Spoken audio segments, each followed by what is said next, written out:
అబ్బో ఇక్కడ కేజీ చీరలు కొంటే అర కేజీ చీరలు ఫ్రీ అంట. మంగళ్య షాపింగ్ మాల్, కేజీల్లో సేల్, టన్నుల్లో ఆనందం. గా జరుగుతుంది అనడానికి ఎగ్జాంపుల్ నా సీజన్ లో గణేష్ రావడం. ఓకే, అతను ఒక కామన్ మ్యాన్ గా లోపలికి వచ్చాడు. సో వచ్చిన తర్వాత తను చెప్తా ఉండేవాడు అనమాట. సో అందరిలాగే నేను కూడా వీడియో రికార్డ్ చేసి పంపించాను. జస్ట్ నేను యాంకరింగ్ యాజ్ అన్ యాంకర్గా నేను లోడా లోడా లోడా లోడా వాగుతాను కాబట్టి ఫాస్ట్గా మాట్లాడడం నా స్కిల్. అదే మాటలు ఫాస్ట్గా మాట్లాడుతూ నేను పంపించాను. దానికి ఇంప్రెస్ అయ్యి ఒక 3 రౌండ్లు అయ్యాయి. ఓకే, సో తర్వాత 30 మందిలోంచి 10లోంచి ముగ్గురులోంచి నేను ఒకరిని సెలెక్ట్ అవ్వడం జరిగింది. సో బికాస్ ఆఫ్ తన టాలెంట్ అది. సో అలాగే బయట కూడా అంటే మీ టాలెంట్ బిగ్ బాస్కి ఉపయోగపడుతుంది, బిగ్ బాస్ షోకి హెల్ప్ అవుతుంది అంటే డెఫినెట్గా దిల్ టేక్ యూ. అంటే ఈ క్వశ్చన్ ఎందుకు అడిగానంటే సార్, కొన్ని లక్షల మందికి ఖచ్చితంగా బిగ్ బాస్ అంటే ఇష్టం ఉంటుంది, దాంట్లో పార్టిసిపేట్ చేసే ఛాన్స్ వస్తే ఎవరు వదులుకోరు అనమాట. సో అందరికీ ఇప్పుడు ఈ ప్రకటన వచ్చినప్పటి నుంచి అందరికీ కొంత డౌట్ ఉంది, నిజమేనా, మేము వీడియో చేస్తే సెలెక్ట్ చేస్తారా, మేము చెయ్యాలా వద్దా? వీడియో చేస్తే సెలెక్ట్ చేయరు, ఆ వీడియోలో సెలెక్ట్ చేయాల్సిన క్వాలిటీస్ ఉంటే సెలెక్ట్ చేస్తారు. ఓకే, సో అంతా జెన్యూన్ అని చెప్తారు. యా అంటే సీజన్ 2లో జెన్యూన్గానే అనిపించింది, మరి తర్వాత సీజన్స్ నాకు తెలియదు కానీ. సో సీజన్ 2లో అయితే జెన్యూన్గానే ఇంటర్వ్యూస్ అయ్యాయి, జెన్యూన్గానే మనోడు లోపలికి వచ్చాడు. బట్ ఆబ్వియస్లీ టాలెంట్ని ఎవరు ఆపలేరు, టాలెంట్ని ఎవరు కిల్ చేయలేరు. కాబట్టి మీకు టాలెంట్ ఉంటే ఆ టాలెంటే మిమ్మల్ని కాపాడుతుంది, మీకు ఆపర్చునిటీ కూడా ఆ టాలెంట్ ఇప్పిస్తుంది. సార్ బిగ్ బాస్కు సంబంధించి లాస్ట్ క్వశ్చన్ సార్, సీజన్ 2లో మీతో పాటు పార్టిసిపేట్ చేసిన చాలా మందితో మీకు అక్కడ కొన్ని గొడవలు అయినాయి. సో బయటకు వచ్చిన తర్వాత కూడా కొందరితో అవి అలాగే కంటిన్యూ అయినాయి. సో నేను వాటి మూలాల గురించి, వాటి పూర్తి వివరాల గురించి నేను ఏం ప్రస్తావించను. ఇప్పుడు ఈరోజు నా ముందున్న కౌశల్ మనసులో వీళ్ళందరితో నేను గొడవపడ్డాను, వీళ్ళల్లో ఒక్క వ్యక్తిని నేను ఇంకొంచెం మంచిగా ఉంటే బాగుండేది, అతనితో ఇప్పుడు మాట్లాడాలనిపిస్తుంది, ఆమెతో ఇప్పుడు మాట్లాడాలనిపిస్తుంది, ఆ గొడవలన్నీ మర్చిపోయి ఆ ఒక్క వ్యక్తిని అయితే మిస్ అవుతున్నాను అని వాళ్ళందరిలో ఒక వ్యక్తి పేరు చెప్పమంటే ఎవరైనా ఉన్నారా లేరా? ఉన్నారు. ఎవరు సార్? నాని గారు. అవును, నాని గారికి మీకు మీ fans I want to tell one thing seriously అండి. Nani garu is very very genuine, very lovable person. నాకు ప్రతి శనివారం నాని గారు మా ముందుకు వచ్చినప్పుడు నేను ఎప్పుడు నాని గారిలో ఉదయ్ గారిని చూసేవాడిని. ఓకే, ఇన్ఫ్యాక్ట్ నేను డైరెక్ట్గా చెప్పాను కూడా, మీరు మా ఫ్రెండ్ ఉదయ్ కిరణ్లా ఉంటారంటే, so you look same exactly. So can I make friend, can I be a friend with you అని. అది టెలికాస్ట్ అవ్వలేదు, బట్ నేను జెన్యూన్గా అడిగాను. అరే కౌశల్ మళ్ళీ భలే వాడివే, లెట్స్ బీ అ ఫ్రెండ్స్ అన్నారు అతను. ఓకే, బట్ యాజ్ దిస్ ఇంటర్వ్యూలో నాని గారు చూస్తారో లేదు తెలియదు కానీ జస్ట్ బికాస్ ఆఫ్ ఆ ట్రోలింగ్ ఏదైతే అంటే ఎవరైతే నన్ను అభిమానించేవారో, నాని గారు తనిష్ని, తేజస్విని సపోర్ట్ చేస్తున్నారని ఒక ఉద్దేశంతో నాని గారిని చాలామంది ట్రోల్ చేశారు, విచ్ ఈస్ వెరీ రాంగ్, చాలా తప్పు. యాక్చువల్గా తను హోస్ట్గా తన బాధ్యతను తను నిర్వర్తించారు యాక్చువల్గా. బట్ నిజంగా చెప్పాలంటే తను ఒక సైడ్ తీసుకుని ఎవరి గురించి మాట్లాడారు అనుకుని చాలామంది ట్రోల్ చేశారు. బయటకు వచ్చిన తర్వాత నానిగారు తలుచుకుంటే as a producer he can give me lot of films. నేను నాని గారి season winner, I'm Nani winner.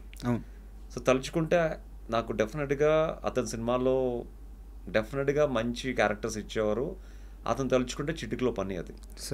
But నా ఫ్యాన్స్ మేబీ వాళ్ళెవరో కూడా నాకు తెలియదు. నేను లోపల ఉన్నప్పుడు కౌశల్ ఆర్మీ అని కొంతమంది చేసిన ట్రోలింగు, కొంతమంది చేసిన వీడియోసు, ఆ కొంతమంది తిట్టిన తిట్లు నేను తిట్టానని నేను తిట్టానని అనుకున్నారేమో నాకు తెలీదు. అంటే బట్ వాళ్ళ బయట విన్న వాటికి లోపల నాకు ఎటువంటి సంబంధం లేదు. మేబీ తనకి బయట జరిగిన వాటికి అతను రియల్గా హర్ట్ అయ్యి మేబీ బిగ్ బాస్ తర్వాత అసలు బిగ్ బాస్ గురించి ప్రస్తావన కానీ బిగ్ బాస్ కంటెస్టెంట్స్ని కలవడం కానీ ఎప్పుడు చేయలేదు యాక్చువల్గా. మేబీ తను జెన్యున్గా ఆ బిగ్ బాస్ టైంలో తను ఫేస్ చేసిన ప్రాబ్లమ్స్ అయి ఉండొచ్చు. బట్ సిన్సియర్గా యాజ్ ఐ డ్రీమ్ సాక్షిగా చెప్తున్నాను, నాని గారు అంటే నాకు ప్రత్యేకమైన అభిమానం, ప్రత్యేకమైన గౌరవం, ప్రేమ అన్నీ ఉన్నాయి. బిగ్ బాస్ నుంచి బయటకు వచ్చిన తర్వాత నాని గారిని కలవడానికి చాలా ట్రై చేశాను, బట్ తను ఎప్పుడూ షూటింగ్లో బిజీ ఉండి అవ్వలేదు. కానీ బట్ యాక్చువల్గా నాని గారిని కలిసినప్పుడు కూడా ఇదే చెప్తాను యాక్చువల్గా, సార్ అంటే బయట జరిగిన వాటికి లోపల ఉన్న నాకు లింక్ పెట్టద్దు అని. ఓకే. యా. అండ్ ఫైనల్గా సార్, కన్నప్ప ఒక పెద్ద సక్సెస్ అండ్ దాంట్లో మీకు ఒక మంచి రోలు. సో దాంట్లో మీరు మీ యాక్టింగ్ కానీ మీ స్క్రీన్ ప్రెజెన్స్ కానీ అద్భుతంగా ఉంది. సో కౌశల్ ఏ క్యారెక్టర్ అయినా చేయడానికి రెడీగా ఉన్నాడు, చేయగలడు సో అని చెప్పి ఒక కాల్ అయితే ఇండస్ట్రీలోకి వెళ్ళింది. సో మీ ఫ్యూచర్ ఎలా ప్లాన్ చేసుకుంటున్నారు సార్? నాకు మోడలింగ్ గురించి చెప్పొద్దు, అంటే మోడలింగ్లో మీరు కొత్తగా సాధించి ఇంకా పెద్దగా వెళ్ళేది అన్నీ ఆల్రెడీ అచీవ్ చేసేసారు మోడలింగ్లో. నాకు కౌశల్ని, అంటే ఇది నా ఇంటర్వ్యూ కాబట్టి నా వ్యక్తిగత క్వశ్చన్ అడుగుతున్నాను, నాకు కౌశల్కి రావాల్సిన అన్ని ఛాన్సులు కానీ కౌశల్ ఉండాల్సిన స్థాయిలో కానీ ఇండస్ట్రీలో ఇప్పుడు లేడు అనేది నా వ్యక్తిగత అభిప్రాయం. సో ఈ క్రైటీరియాలో మీ ప్లానింగ్స్ ఎలా ఉన్నాయి? ఫస్ట్ థింగ్ ఏంటంటే ఒక మనిషికి అచీవ్ చేసుకోవడానికి ప్రూవ్ చేసుకోవడానికి కావాల్సింది ఒకే ఒక్క అవకాశం. అవకాశం అనేది ఆ పర్సన్కి వస్తే తన జీవితంలో ఉన్న ఆ బాధని ఆ కసిని ఒక్కసారి ప్రూవ్ చేసుకుని he will show the best. అలా చాలామంది యాక్టర్స్ ప్రూవ్ చేసుకున్నారు ఒక్క ఆపర్చునిటీతో. As you know that Bigg Boss అనేది ఒక ఆపర్చునిటీతో ఎన్ని రోజులు ఉన్నావా ఆ కష్టాన్ని ఎలివేట్ చేసుకోవడానికి ఈజీ వే దొరికింది కాబట్టి ఐ ప్రూవ్ మై బెస్ట్. అలాగే సినిమాల్లో కూడా ఏ అవకాశం వచ్చినా దట్ ఒక్క అవకాశం will change my life. Okay. అది ఎవరి ద్వారా అవకాశం వస్తుంది, ఏ డైరెక్టర్ ద్వారా అవకాశం వస్తుంది, ఎలాంటి క్యారెక్టర్ వస్తుంది, ఎలాంటి టైంలో వస్తుందో నాకు తెలియదు, కానీ that one opportunity will change my life and I'm ready for any opportunity, any kind of role, any performance role. Okay. ఎందుకంటే ఎట్ ద ఏజ్ ఆఫ్ 4 నుంచి ఐఎమ్ ఇన్ టు థియేటర్స్ కాబట్టి చైల్డ్ ఆర్టిస్ట్గా ఎన్నో నాటికలు వేశాను, ఎన్నోసార్లు బెస్ట్ యాక్టర్ అవార్డు వచ్చింది, national best actor కూడా అవార్డు వచ్చింది.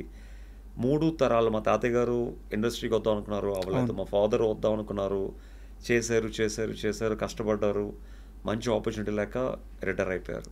Now it's my time. అంటే నేనేదో స్టైలిష్గా ఉన్నానో లేకపోతే యాటిట్యూడ్ అనో దయచేసి అనుకోవద్దు. I'm very very ground to earth. నేను చాలా పేషెన్స్తో ఉంటాను, చాలా లో లెవెల్ నుంచి వచ్చాను. ఎలాంటి క్యారెక్టర్ అయినా నేను న్యాయం 100% చేస్తాను. నా లుక్స్ని, నా ఫేస్ని, నా పర్సనాలిటీతో జడ్జ్ చేయొద్దు. మీ క్యారెక్టర్ని మాత్రం దృష్టిలో పెట్టుకుని ఆ క్యారెక్టర్ ఇవ్వండి. 100% జస్టిస్ చేయకపోతే ఇమీడియట్గా first day you can make me get out actually. Sir and ఫైనల్గా సార్, నేను మిమ్మల్ని అప్రోచ్ అవ్వడానికి కారణం ఏంటంటే, సో మీరు లైఫ్లో ఎక్కడెక్కడ సాధించాలో అక్కడెక్కడ సాధించేశారు, ఫ్యామిలీ కోసం ఏం చేయాలో చేసేసారు. అది మా ఆవిడ నడుపు తెలుసు, అంటే మాకు తెలుస్తుంది కదా సార్. సో మీకు ఎవరెవరిని కంఫర్ట్ పొజిషన్లో పెట్టాలో పెట్టేశారు, మీ డ్రీమ్ కోసం ప్రయత్నం చేస్తున్నారు. సో మీ మైండ్ సెట్ చాలా కరెక్ట్గా ఉంది. సో ఇంత కరెక్ట్ మైండ్ సెట్ ఉన్న మనిషి ఇండస్ట్రీలో వచ్చే వాళ్ళకి ఇక్కడ ఇండస్ట్రీలో ఉండడానికి ఎలాంటి ఆలోచన విధానం ఉండాలో తెలియజేస్తాడు కాబట్టి మిమ్మల్ని నేను పిలిచాను. అండ్ నెక్స్ట్ రాబోయే కాలంలో మీరు కోరుకుంటున్న ఆ అవకాశాలు మీకు కంపల్సరీగా వస్తాయి. సో మీరు అచీవ్ చేస్తారు. ఆ తర్వాత రోజున ఎప్పుడైతే మీరు ఆ స్థాయికి వచ్చి సక్సెస్ఫుల్గా హ్యాపీగా ఉంటారో ఆ రోజున మన ఇద్దరం మళ్ళీ ఇలాగే కూర్చొని ఒక మంచి ఇంటర్వ్యూ చేద్దాం. And thank you sir. Thank you for this wonderful interview. Thank you so much.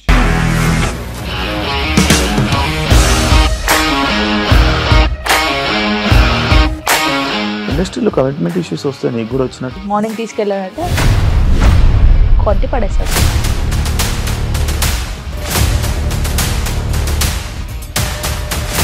ఒక్కళ్ళు కూడా చూడలేదు ఈ సినిమా అని చెప్పడానికి కూడా చాలా ధైర్యం కావాలి. అది నిజం కదా, దాంట్లో ధైర్యం ఏంటి? ఇది నెక్స్ట్ డే ప్లేట్ మార్చేస్తే తప్పు కదా. As of now we are comfortable this అని నేను అనుకుంటున్నాను. రష్మిక గారిది మీది ఒకే ఊరు అంట కదా? నీకు కోపం వచ్చిందంటే బాగా తిట్టేత్తరా? తిట్టేద్దామండి. నిజంగా గేమ్ ని ఎలా చేంజ్ చేయగలిగారు? ఏపీఎస్ఎఫ్సి వాళ్ళకి 6 నెలల్లో నేను 6 లక్షలు కట్టా. బిజినెస్ చేయాలనుకుంటే it is as difficult as riding a tiger.